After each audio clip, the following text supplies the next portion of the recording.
Perkenalkan, nama saya Andita Caroline dengan NIM 216. Saya dari kelas 2D yang berjudul Peran Antioksidan dalam Mengatasi Stres Oksidatif pada Diabetes Mellitus. Diabetes mellitus merupakan penyakit metabolik kronis yang ditandai dengan meningkatnya kadar glukosa atau gula darah dalam darah yang disebut hiperglikemia. Kondisi ini terjadi karena tubuh tidak mampu memproduksi insulin dalam jumlah yang cukup atau karena insulin yang dihasilkan tidak dapat bekerja secara optimal. Insulin sendiri merupakan hormon yang diproduksi oleh sel beta pankreas. Fungsi utamanya adalah membantu glukosa dari aliran darah masuk ke dalam sel untuk digunakan sebagai sumber energi. Ketika insulin tidak tersedia atau tidak bekerja dengan baik, glukosa akan menumpuk di dalam darah, sehingga kadar gula darah menjadi sangat tinggi. Nah, secara umum, diabetes mellitus dibagi menjadi dua tipe, yaitu diabetes tipe 1 terjadi karena kerusakan autoimun pada sel beta pankreas, sehingga produksi insulin sangat sedikit atau bahkan tidak ada sama sekali. Sedangkan diabetes tipe 2 yang merupakan tipe paling banyak ditemukan terjadi karena adanya resistensi insulin, yaitu kondisi ketika sel-sel tubuh tidak lagi merespon insulin secara efektif. Seiring waktu, kemampuan pankreas dalam memproduksi insulin juga akan menurun. Stres oksidatif adalah kondisi ketika jumlah radikal bebas atau reaktif oksigen spesies yang sering disingkat ROS lebih banyak dibandingkan kemampuan sistem antioksidan tubuh untuk menetralisirnya. Dalam keadaan normal, tubuh memang menghasilkan ROS sebagai hasil samping proses metabolisme. Jumlahnya sedikit dan masih dapat dikendalikan oleh antioksidan alami tubuh, sehingga tidak menimbulkan masalah. Namun, pada penderita diabetes, kadar glukosa yang tinggi menyebabkan sel menerima glukosa secara berlebihan. Akibatnya, mitokondria sebagai tempat utama pembentukan energi bekerja lebih keras dan menghasilkan ROS dalam jumlah yang jauh lebih banyak. Radikal bebas merupakan molekul yang sangat reaktif karena memiliki elektron yang tidak berpasangan.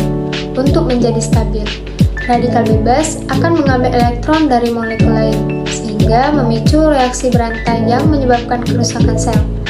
Pada penderita diabetes, salah satu organ yang paling rentan adalah pankreas, khususnya sel beta yang menghasilkan insulin. Sel beta memiliki sistem antioksidan alami yang relatif rendah, sehingga lebih mudah mengalami kerusakan akibat ROS. Ketika sel beta rusak, kemampuan pankreas dalam memproduksi insulin akan menurun, sehingga kadar gula darah menjadi semakin sulit dikendalikan. Selain merusak sel beta, pankreas ROS juga memperburuk resistensi insulin. Radikal bebas mengganggu jalur sinyal insulin pada otot, hati, dan jaringan lemak. Akibatnya, sel-sel tubuh tidak mampu merespon insulin secara optimal, sehingga glukosa tetap berada di dalam aliran darah. Tak hanya itu, ROS juga menyebabkan peroksidasi lipid, yaitu kerusakan pada membran sel akibat oksidasi lemak. Selain itu, radikal bebas dapat merusak protein penting dalam sel serta menyebabkan kerusakan DNA. Kerusakan tersebut memicu peradangan kronis yang akhirnya mempercepat munculnya komplikasi diabetes. Berbagai penelitian menunjukkan bahwa pola makan yang kaya antioksidan dapat membantu menurunkan stres oksidatif dan mendukung pengelolaan diabetes. Beberapa contoh antioksidan yang banyak ditemukan dalam makanan antara lain adalah vitamin C, yang terdapat pada jeruk, jambu, biji, kiwi, dan stroberi. Vitamin E banyak ditemukan pada kacang-kacangan, biji-bijian, dan minyak nabati. Selain itu, terdapat flavonoid dan polifenol yang banyak terdapat pada teh hijau, kakao, buah beri, apel, dan anggur.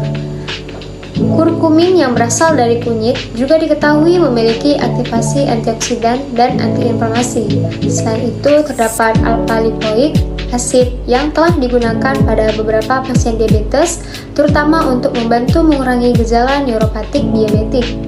Meskipun demikian, perlu dipahami bahwa antioksidan bukanlah obat utama untuk diabetes.